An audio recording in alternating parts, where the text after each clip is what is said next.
So, Joe, let's talk about people who are in jobs and who are thinking down the road. Is this job going anywhere? I can't seem to get ahead. Yeah. What do I do? Do I just ride it out? Well, Do that's the I easy just thing. bail out? I mean, what to do? Yeah. What are the options? Excuse me. Well, there are many choices, and all of those are available, right? You can, let's sort of break those down a little bit. I mean, I can I can stay doing what I'm doing, and I might be okay.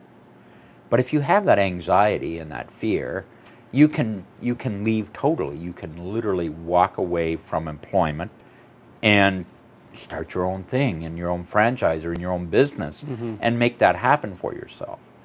But most people won't do that. I mean, it's a lot easier to play in the playground of what you've got Right. than to go and find a new Especially if you playground. haven't been kicked out yet. Yeah, and you know what traps many people on it? You know what they're waiting for? It's really fascinating. My severance. Right. The golden handcuffs.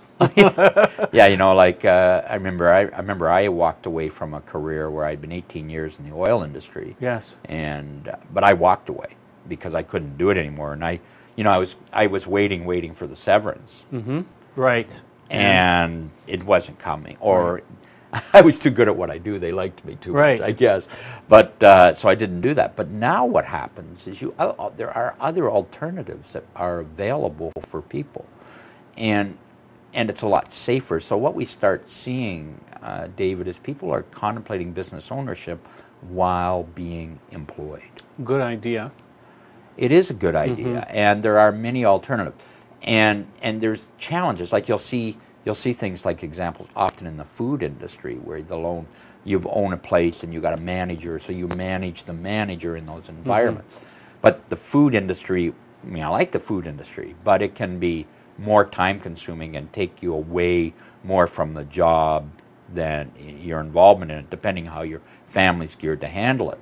And the other option then is finding something that is just straight manage the manager, 10 to 15 hours per week, maybe more, real estate based. And what you're trying to do is build that retail empire or whatever that is in a semi-absent opportunity. Right. Now think what happens, David.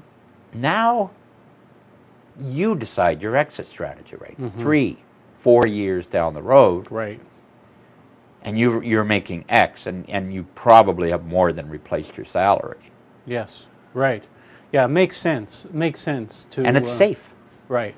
And it's fascinating. So the real challenge you've got there is, well, picking the right brand, picking the right opportunity, and one that. And you know what's interesting about them is they tend to be not necessarily the most exciting style businesses. I mean, you won't wake up and go jump out of bed every day that this is what I'm going to be doing.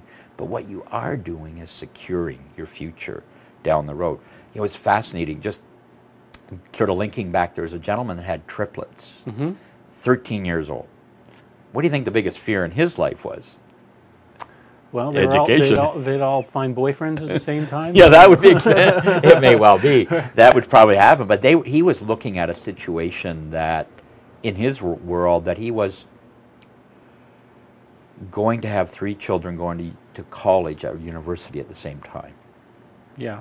Now he had a good job, but he didn't have enough. He's not making enough money to send 3 kids to school at the same time. Yeah. So he's investing in teaching golf and sports and music, and hopefully one of them will get scholarships. And we put together a strategy for him that was really fascinating. I think you'll like this. Whereby what we did is took the semi-absent business opportunity and started to get our first business. He was working. He assigned that business to the first child of a name. And then second year, he opened his second facility, and he assigned that to another one of the triplets. And the third year, will open his third business, and he'll have his third child. And what he ended up doing was funding, while being employed, his education fund. So the children were managers of those facilities, which in turn paid for their education. And in the process of that, he's planning to take out an operating fee for running the business, which his wife does, by the way. Right. And That's a very innovative approach. well, yeah, he was just floored when we talked about it and how the strategy would work. And what happens at the end of it, after they all through college and all through that fair, the business is written in such a way that they vest back to him, and he can retire. Wow, very clever. Well, it was an interesting strategy and an approach that you can.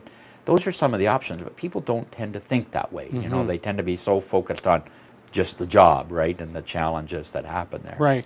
So it's fascinating.